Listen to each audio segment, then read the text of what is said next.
El pueblo cubano cada vez más pobre. La pobreza extrema en Cuba creció un 111% en 2021. ¿Cómo están, amigos? Bienvenidos a Noticias Importantes. Esperamos sus opiniones en los comentarios. Comenzamos. Las cifras de los cubanos beneficiarios de la asistencia social se disparó en 2021 en un 111%, según indica el Anuario Estadístico de 2021 que publica la estatal Oficina Nacional de Estadísticas e Información, ONEI. Ello supone que más cubanos se sumaron a la lista de pobreza extrema y dependen por completo del Estado para poder sobrevivir.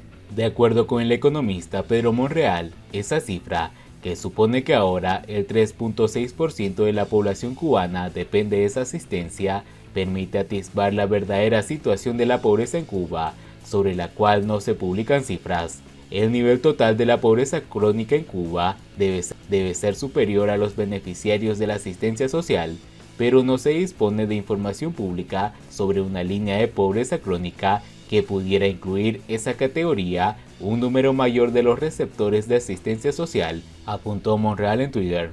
Llama la atención que el gasto por la asistencia social a precios constantes de 2017 se redujo 53% en el mismo año en el que el número de beneficiarios aumentó un 111%, apuntó. Entre varios factores que pudieran explicar el salto de pobreza crónica, la inflación ha sido crucial, finalizó. En mayo pasado, el propio Monreal había advertido que el salario medio en Cuba estaba muy próximo a lo que se consideraba línea de pobreza, en un mensaje en el que hizo referencia a los datos oficiales y a la cuestionada canasta de bienes y servicios de referencia. En octubre de 2021, se informó que el salario medio de 3.838 pesos era apenas un 18% mayor que el valor estimado de la canasta básica en Habana de 3.250 pesos. Desde entonces y hasta febrero de 2022, el índice de los precios minoristas creció el 12,2%, por lo que el salario medio, sobre el que no se ha informado el incremento, habría perdido aproximadamente el 6% de poder de compra adicional en menos de 6 meses, comentó Monreal en Twitter. Según los datos oficiales, sería un salario medio muy próximo a lo que se pudiera considerar como el equivalente a una línea de pobreza. Canasta de bienes y servicios de referencia, concluyó. El encarecimiento de la vida en Cuba desde entonces hasta hoy no ha hecho más que aumentar. Las cifras de la ONEI se dan justo a conocer cuando la tasa de cambio del dólar estadounidense, el euro y el MLC en el mercado informal cubano tocan un nuevo techo tras alcanzar los 170 pesos y siguen su tendencia al alza. De acuerdo con la más reciente tasa publicada por el medio independiente El Toque, basada en un análisis a partir de las ofertas de divisas extranjeras en los diferentes grupos de cambio de moneda informal, ese valor, vigente el 16 de septiembre, demuestra que la inflación podría no dejar de aumentar a corto plazo. Esta misma semana, el economista estadounidense Steve Hague ubicó al peso cubano como la cuarta moneda más depreciada del mundo frente al dólar, lo que consideró un elemento más en la espiral de muerte económica en Cuba. El profesor de Economía Aplicada de la Universidad Johns Hopkins apuntó que, desde enero de 2021, el peso cubano se ha depreciado un 68,35% frente al dólar. Cuba ocupa el cuarto lugar en la lista de seguimiento de divisas de esta semana. La espiral de muerte económica de Cuba sigue girando, concluyó Hague.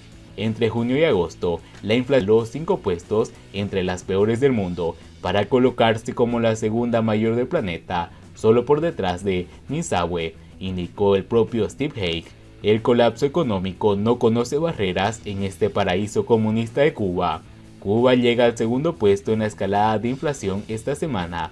El 18 de agosto medí la inflación de Cuba en un impresionante 135%, indica el analista. Desde que en enero de 2021 el gobierno cubano aplicara el paquetazo económico denominado eufemísticamente tareas de ordenamiento, los cubanos han visto empeorar su nivel de vida. Mientras que la isla sufre un desabastecimiento grave, la producción de alimentos está muy por debajo de las necesidades básicas y la economía no despega después de la crisis del COVID-19 y encima los precios no dejan de crecer. Siguiendo con las noticias, estampida cubana hacia Estados Unidos, la historia sin fin. La huida hacia Estados Unidos es vista por muchos como la única solución, incluso por familiares antes considerados revolucionarios y extremistas. Unos 5.000 cubanos han sido repatriados por el puerto de Orozco, Mariel, durante 2022. Hombres deprimidos y madres aterradas aseguraron que no volverían a intentar la travesía frente a las cámaras de televisión cubana, pero probablemente muchos tendrán que reincidir por no tener medios para poder subsistir en Cuba.